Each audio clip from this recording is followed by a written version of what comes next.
Hello aspirants, class एमएट academy में आपका स्वागत है। आप लोगों ने अभी यूपी पेट का एग्जाम दिया होगा और बिहार पीसीएस का एग्जाम दिया होगा।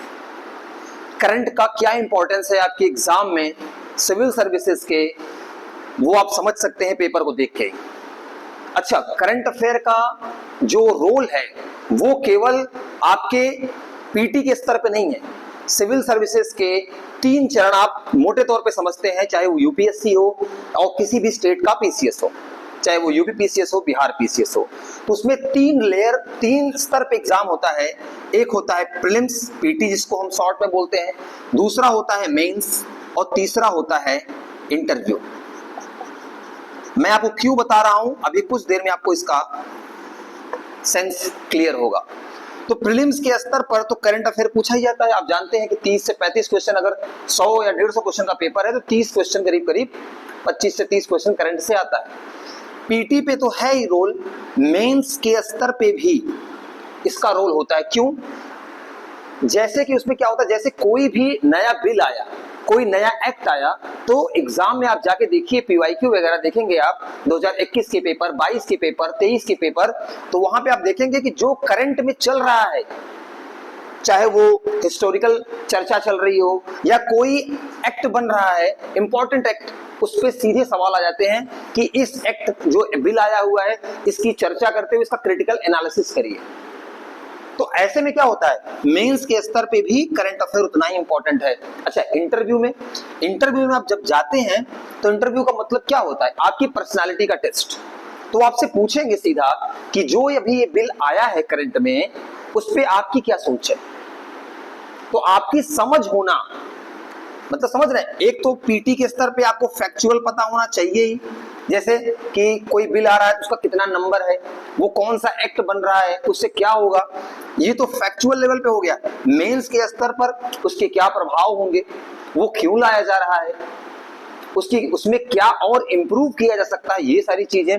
और इंटरव्यू में आपकी विचार कि आप ये जो बिल आया है या कोई ये नई चीज हो रही है, तो इस पे आपके विचार क्या है, आप कैसे देखते हैं इसको, इसमें क्या खामियां हैं या इसका क्या मिसयूज हो सकता है। तो आप करंट को केवल ये मत समझिए कि प्रीलिम्स के बाद इसका मेन रोल मेंस में भी उतना ही है और इंटरव्यू में भी उतना ही है। क्योंकि आप जब सिविल सर्वेंट बनेंगे तो आपको करंट सिचुएशन में उस समय होते हुए आपको डिसीजन मेकिंग करनी है। इसलिए आज हम पॉलिटी का और अन्य सब्जेक्ट का आने वाले लेक्चर में हम जो करंट से रिलेटेड टॉपिक है उसको हम एज अ होल डिस्कस करेंगे कि 20 से 25 मिनट के अंदर पूरा डिटेल में आपको उसकी नॉलेज दे दें। तो आप समझ गया कि मैं आज पॉलिटी के करंट को क्यों डिस्कस कर रहा हूं, क्योंकि इसका रोल आपके तीनों चरण के एग्जाम में 3 स्टेप प्रोसेस में हर जगह है। तो समय को जाया न करते अब हम चलते हैं अपने पॉलिटी के टॉपिक पे। तो पॉलिटी के आज के करंट अफेयर से, जो पिछले महीने एक बिल लाया गया था जिसका नंबर है 130th कॉन्स्टिट्यूशन अमेंडमेंट बिल 2025। अच्छा, इस बिल को लाने का पहली बात कारण क्या है, कोई चीज हो रही है तो किसी कारण से ही हो रही होगी, ऐसा तो नहीं कि बिना कारण कुछ हो जाएगा।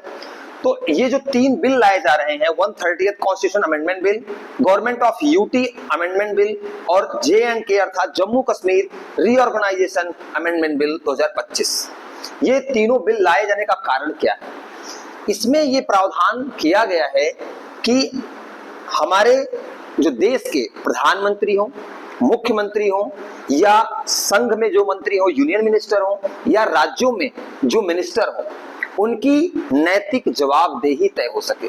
क्योंकि ऐसा देखा गया है कई बार कि जो हमारे मंत्रीगण हैं या कोई मुख्यमंत्री हैं, बड़े पदों पे बैठे हुए जो हमारे लोग हैं, जो हमारा राजनीतिक प्रतिनिधित्व करते हैं, वो कई बार क्या होता है, जेल से सरकार चलाने की कोशिश करते हैं। ऐसा देखने को मिलता है। फॉर एग्जाम्पल आप देख सकते हैं, जैसे दिल्ली में वो आरोप क्या था, कितना सिद्ध हुआ, उससे फर्क नहीं पड़ता। एक होती है कि राजनीति में आप नैतिक रहेंगे, तो एक परंपरा रहती है कि आप जैसे ही जेल वगैरह में अगर आपको किसी कारणवश या किसी आरोप में आपको लाया जाता है, तो लोग क्या करते हैं, इस्तीफा देके तो जब तक जेल में रहेंगे इस्तीफा देंगे, और जब आएंगे बाहर फिर उसके बाद जो प्रोसेस होता है। बट कई ऐसे केसेस देखे गए कि लोग क्या करते हैं, जो नेता हैं वो जेल से सरकार चलाने की कोशिश करते हैं। तो उस चीज को रोकने के लिए कि ऐसी चीजें ना हो पाए और जनता का विश्वास हमारे राजनीतिक नेताओं में बना रहे, हमारे इस लोकतंत्र में बना रहे, इसलिए यह बिल लाया गया है।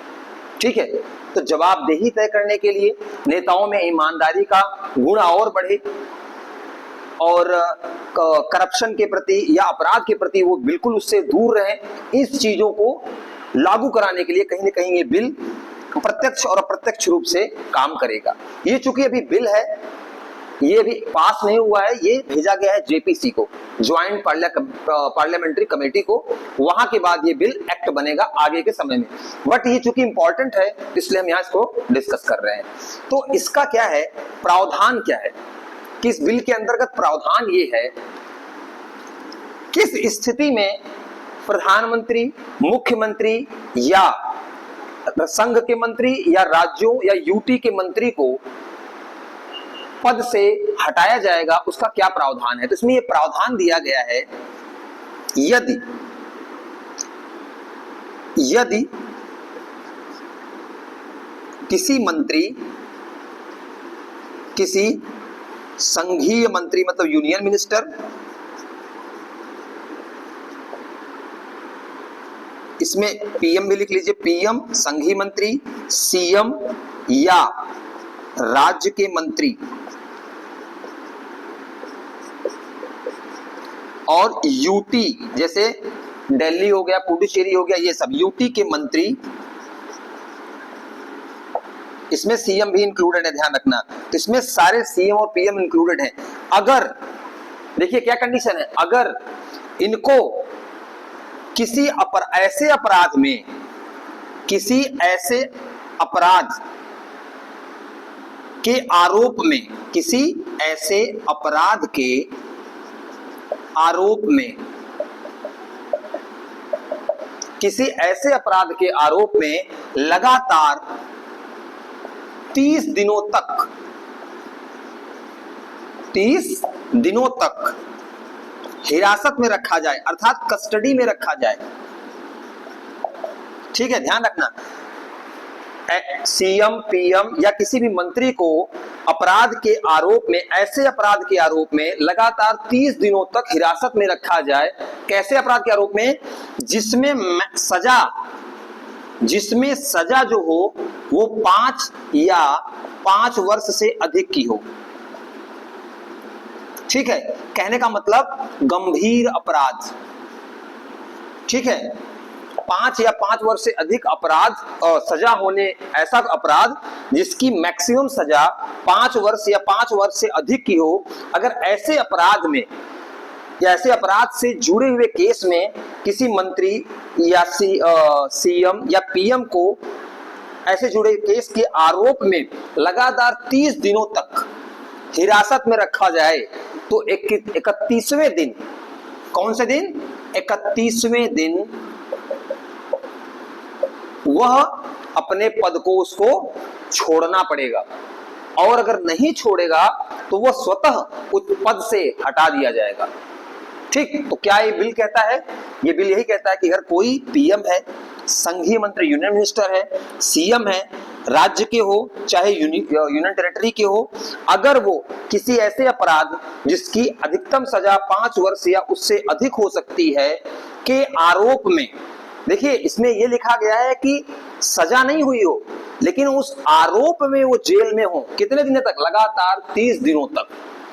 इसमें ध्यान रखना आप, इसमें ये नहीं कह रहा है कि वो सजा उनकी साबित हो, उनको दंड मिल गया हो इसलिए वो जेल में है, नहीं, आरोप से जुड़े हुए आरोप में ही अंदर गए हैं, अभी सिद्ध कुछ नहीं हुआ है। लेकिन अगर वो किसी ऐसे अपराध जो 5 वर्ष या उससे अधिक जिसमें सजा हो सकती है, उसके आरोप में अगर 30 दिन तक वो भारत के किसी भी राज्य या संघ के कानून के अंतर्गत वो 30 दिन तक जेल में रहते हैं, हिरासत में रहते हैं, कस्टडी में रहते हैं, तो 31वें दिन उनको अपना पद छोड़ देना पड़ेगा, या तो वो छोड़ेंगे, अन्यथा उनका 31वें दिन अपने आप स्वतः उनको उस पद से बर्खास्त कर दिया जाएगा।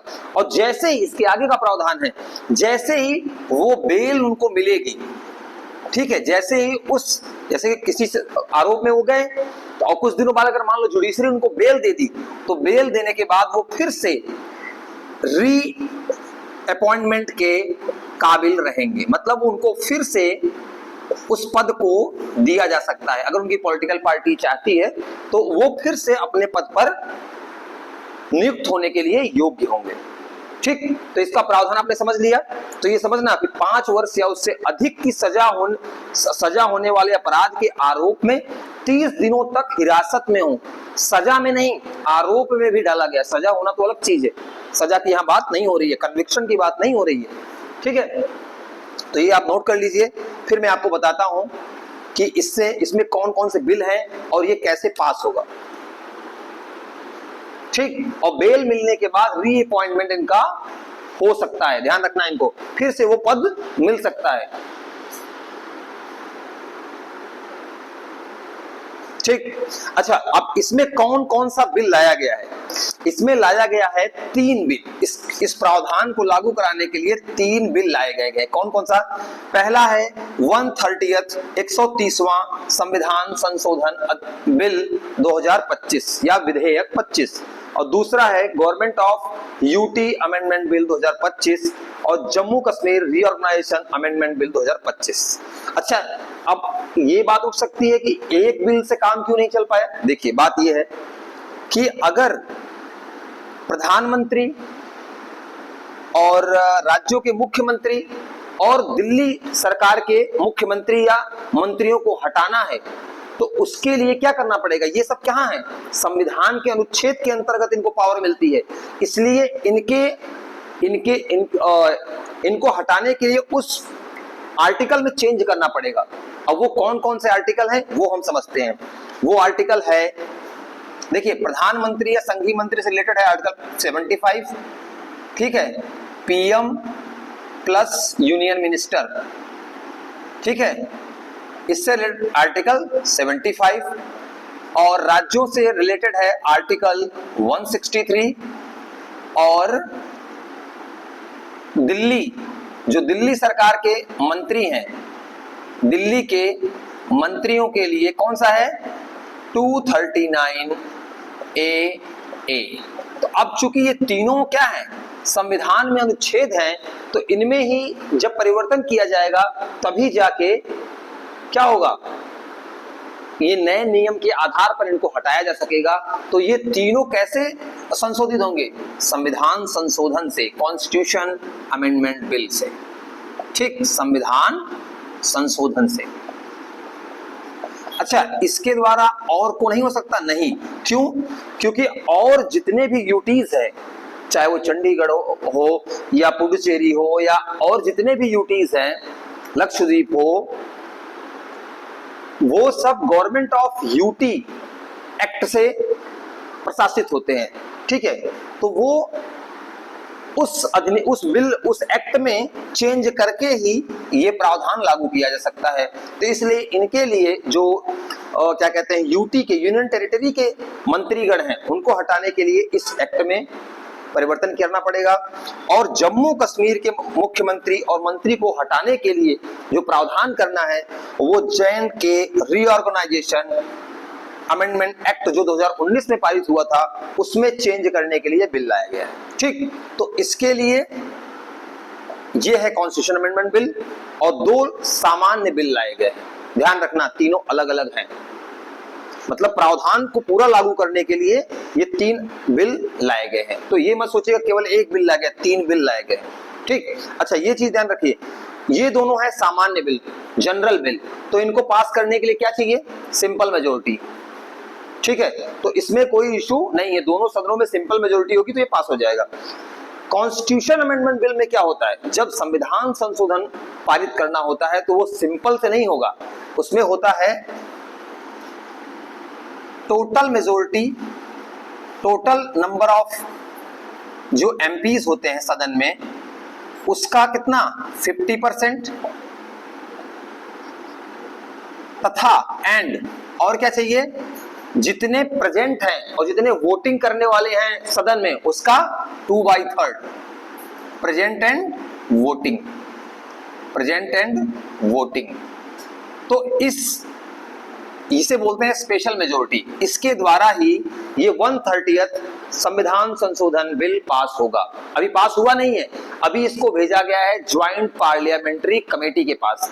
जब कभी बिल पे ऐसी स्थितियां बनती है कि सहमति न हो पक्ष विपक्ष में, तो वहां पे उसको जेपीसी, जिसको बोलते हैं ज्वाइंट पार्लियामेंट्री कमेटी, यहां भेजा जाता है। ये क्या है, ये होता क्या है, इसमें डिफरेंट पार्टीज के उनकी संख्या, उनकी कितनी संख्या है एमपीज की, वो उसी आधार पर उनमें उतने मेंबर रखे जाते हैं। फिर वहां पूरे डिटेल में डिस्कशन होती है और उसमें जो वो सलाह देती है तो सरकार उसको मान भी सकती है और अथवा नहीं भी मान सकती है, क्योंकि वो सलाहकारी होती है, उनकी सलाह, ठीक है, वो बाध्यकारी नहीं होती है। तो ये जेपीसी में गया है, अब वहां से जब आएगा तो चीजें आगे बढ़ेंगी। तो हमने क्या क्या देखा यहाँ पे कि ये बिल क्यों लाया गया है, जिससे कि जो राजनीतिक अपराध है उसको, जो राजनीति में अपराधियों की बढ़ती प्रवृत्ति है, उसको घटाया जा सके। मैं आपको एक फैक्ट बता दूं, आज के समय में, अब देखिए कि ये क्यों जरूरत पड़ रहा है। आज के समय में 2000 क्या चल रहा है 25, इस समय बताया जाता है कि हमारे जितने भी पार्लियामेंट हैं, जितने भी मेंबर ऑफ पार्लियामेंट हैं, उसमें करीब करीब 46% ऐसे पार्लियामेंट हैं, मेंबर ऑफ पार्लियामेंट, जिनके ऊपर अपराध जैसे केस दर्ज है। तो जब आप देखिए 46% लोगों पे है, तो आज कहीं ना कहीं ये दिखाता है कि हमारे राजनीतिक प्रतिनिधियों में नैतिकता का गिरावट हुआ है।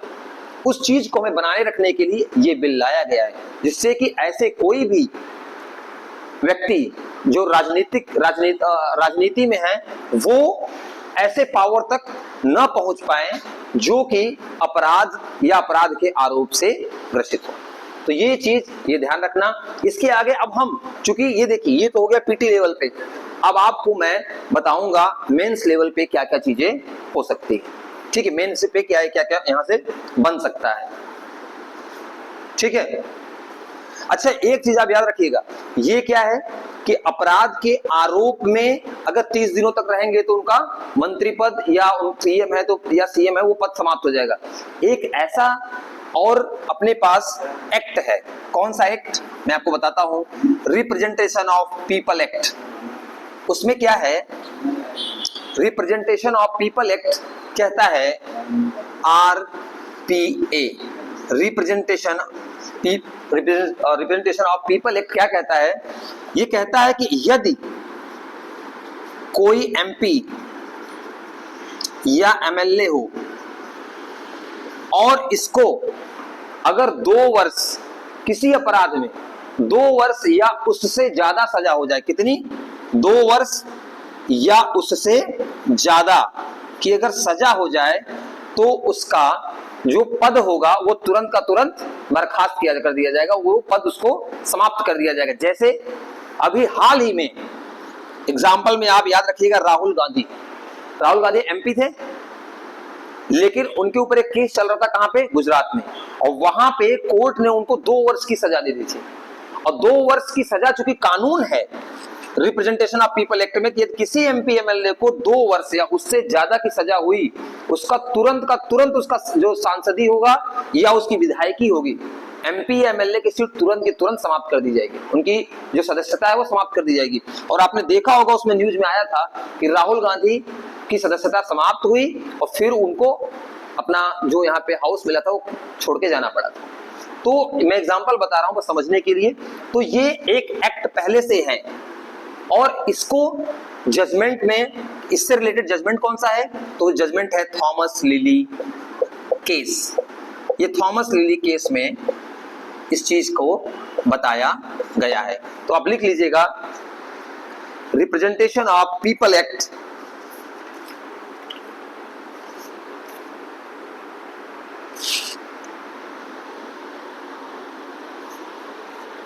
ठीक। तो ये चीजें ऐसे दी गई। थॉमस लिली केस में भी ये दिया गया था कि अगर 2 वर्ष या उससे ज्यादा जजमेंट है तो उनको सीटें खत्म हो जाएंगी। अब देखिए दोनों में अंतर क्या है, मैं आपको समझाने क्या क्यों बता रहा हूं इसको। इसमें पहले जो कानून था, इसमें था कि जब सजा हो जाए तब पद खाली करना पड़ेगा। इसमें सजा का वेट नहीं है, इसमें आरोप लगा और अगर आप 30 दिन तक जेल में रह लिए तो आपको सजा हो या बाद में आप बेल हो जाए या बाइज्जत बरी हो जाए, बट अगर आप 30 दिनों से ज्यादा अगर जेल में किसी कारणवश आपको रहना पड़ गया किसी आरोप में, तो आपकी जो पद है, जो सीएम की कुर्सी है या आप मिनिस्टर पे पद पे बैठे हैं, वो आपको छोड़ना पड़ेगा, या आप नहीं छोड़ेंगे तो स्वतः समाप्त हो जाएगा 31वें दिन। तो अंतर यही है दोनों में, ठीक है। इसमें आरोप में ही होता है, इसमें कन्विक्शन की जरूरत होती है, ठीक। तो ये आप चीजें, ये अंतर समझिए इस चीज का कि क्या अंतर है दोनों में, ठीक है। अब हम बात करते हैं मेंस में। देखिए जब ये आएगा ना कि क्रिटिकल एनालिसिस करिए, तो इसमें मैं आपको 4 पॉइंट बताता हूं कि इसके पॉजिटिव्स क्या हैं, इसके नेगेटिव्स क्या हैं, ये चीजें आपको समझनी है, जिससे आप इस पे पूरा अच्छे से आंसर लिख के आ सके। बीपीएससी का मेंस है, हमारे कई स्टूडेंट्स उनका स्कोर बता रहे हैं कि सर अच्छा गया है हमारा बीपीएससी पीटी, तो उनकी तैयारी होगी मेंस के लिए। तो ये आज का टॉपिक मेंस के लिए, क्योंकि ये बहुत ही इंपॉर्टेंट और चर्चा का विषय रहा इस साल का बिल। आप न्यूज में देखे होंगे इस बिल को, तो वहां पे से देखना है कि क्या प्लस है क्या माइनस है, वो हमें समझना है,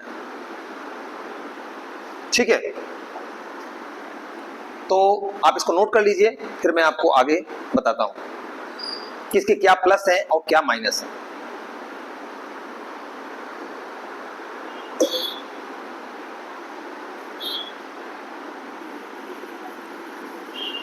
तो देखो इस बिल के जो प्रावधान है, तो इसके पक्ष की बात करें,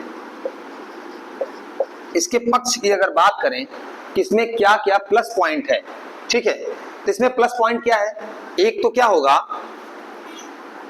कि राजनीति में जो अपराधीकरण बढ़ा है, जो 46% हो गए हैं, वो घटेगा। राजनीति में क्या होगा, लिखते जाइए आप, अपराधीकरण क्या होगा, घटेगा, क्योंकि अब यहां पे आपका पद ही छीना चला जाएगा अगर आपने कुछ गलत किया तो, आरोप भी लग गया तो। दूसरी चीज, नैतिकता, जो राजनेताओं में नैतिकता होनी चाहिए, वो जवाबदेही बढ़ेगी।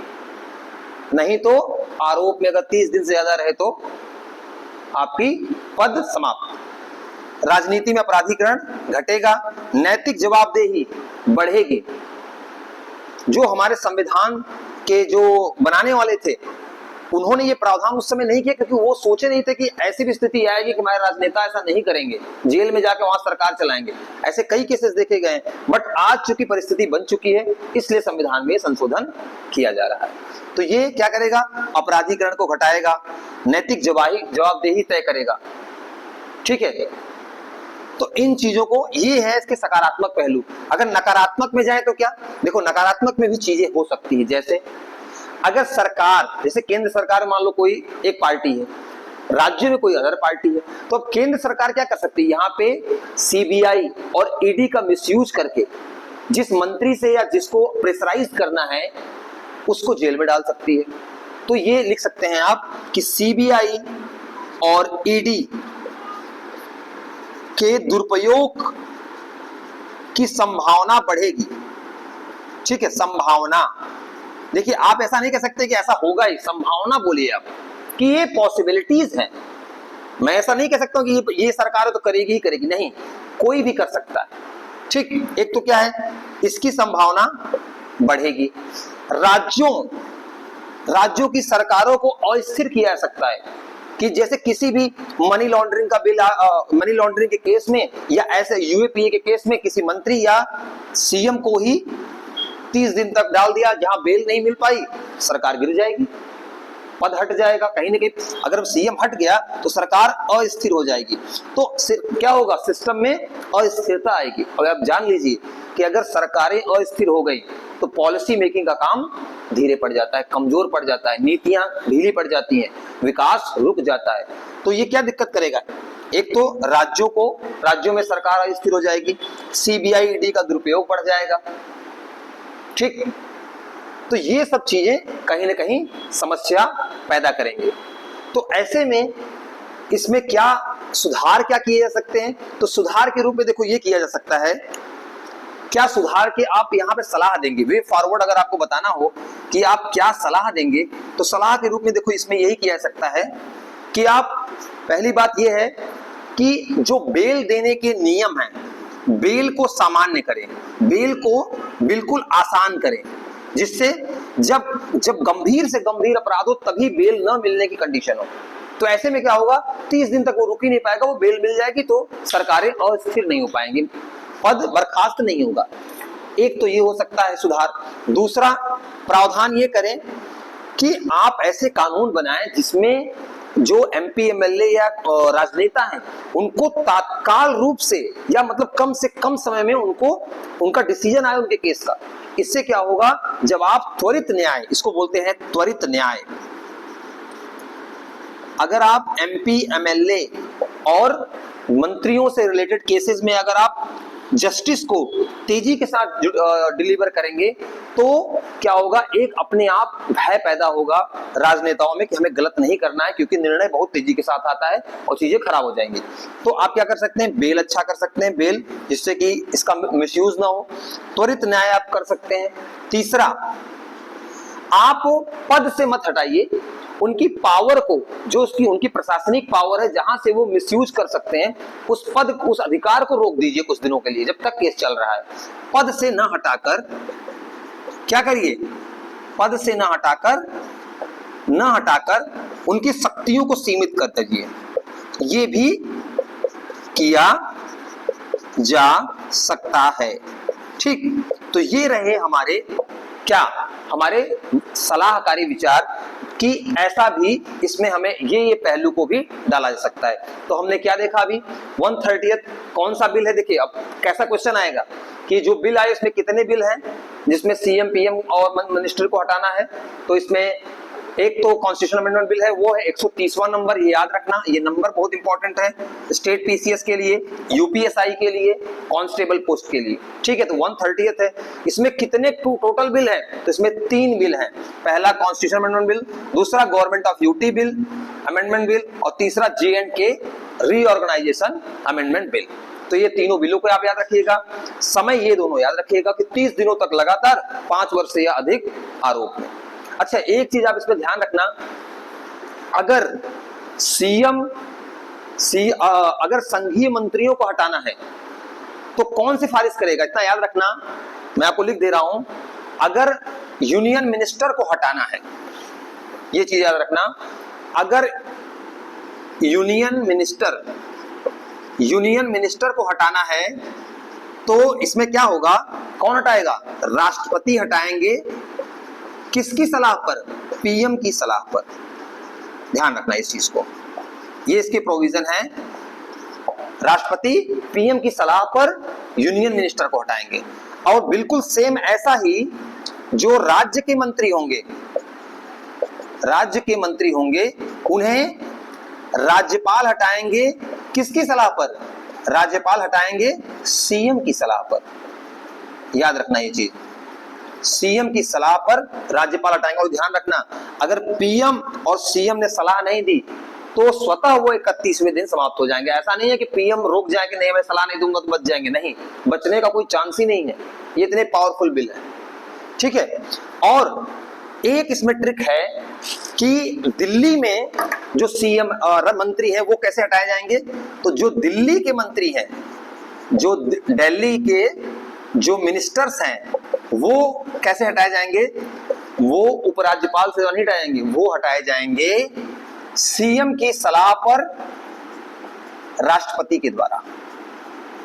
ये याद रखना, ठीक है, राष्ट्रपति के द्वारा, सीएम की सलाह पर राष्ट्रपति के द्वारा। तो ये चीजें आप याद रखिएगा। फैक्चुअल में ये पूछ सकता है, कॉन्सेप्चुअल हमने सारी चीज डिस्कस कर ली। कौन कौन से आर्टिकल में क्या कहते हैं अमेंड करना होगा, आर्टिकल 75, आर्टिकल 163 और 239AA, और ये एक्ट में चेंज करना पड़ेगा। तो ये आप याद रखें बिल्कुल, ये तीनों यहां से क्वेश्चन पूछा जा सकता है। एक बार आप इसे स्नैपशॉट ले लीजिए, फिर इस क्लास को हम यहां विराम देंगे। एक बार आप स्नैपशॉट ले लीजिए।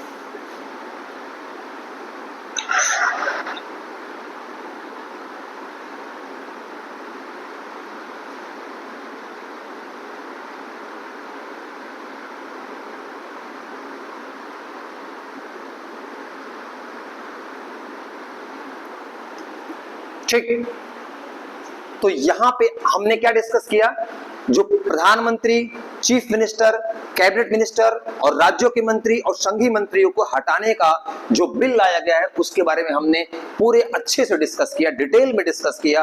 अगर आप ये पूरा तैयार करके जाएंगे तो वहां आप आराम से मेंस के स्तर पर आंसर राइटिंग कर सकते हैं और पीटी के स्तर पर आपको यूपीएसआई, कांस्टेबल, यूपीपीसीएस सब में आप यहां से क्वेश्चन सॉल्व कर सकते हैं। यहां पे एक चीज ध्यान रखना, ये आर्टिकल 164 है, ठीक है। आर्टिकल 164 राज्यों के मंत्रियों के लिए, 75 है संघ के मंत्रियों के लिए और 239 AA है दिल्ली के मंत्रियों के लिए, ठीक। तो इस क्लास को हम यही विराम देते हैं। आप लोग ऐसे ही पढ़ते रहिए मेहनत से और हमारे चैनल से जुड़े रहिए। यूपीएसआई और यूपी पुलिस के कांस्टेबल का हमारा बैच शुरू होने वाला है अगले 22 सितंबर को। तो आप लोग अगर यहाँ पे हैं तो आप लोग ऑफलाइन हमारे बैच से जुड़ सकते हैं। मैं आपको गारंटी दे रहा हूं कि पूरी की पूरी कोर्सेस कम से कम समय में कराए जाएंगे और कम से कम पैसे में कराए जाएंगे। यहाँ पे जितने भी संस्थान चल रहे हैं उनसे हमारी सुविधाएं ज्यादा और कॉस्ट सबसे कम होगी। तो बिल्कुल, और उसमें डाउट सेशन भी अलग से होंगे, प्रैक्टिस सेट होगा, सारी चीजें होंगी। तो आप लोग यूपीएसआई और यूपी कांस्टेबल के लिए जुड़े हमारे चैनल से और ऑनलाइन सारे मटेरियल यूट्यूब पे फ्री आते ही रहेंगे। जैसे हमने बीपीएससी के लिए किया था वैसे ही आने वाले हर एग्जाम के लिए हम ऐसे ही देते रहेंगे। तो बिल्कुल मन लगा के पढ़ते रहिए। मिलते हैं नेक्स्ट लेक्चर में, तब तक के लिए जय हिंद।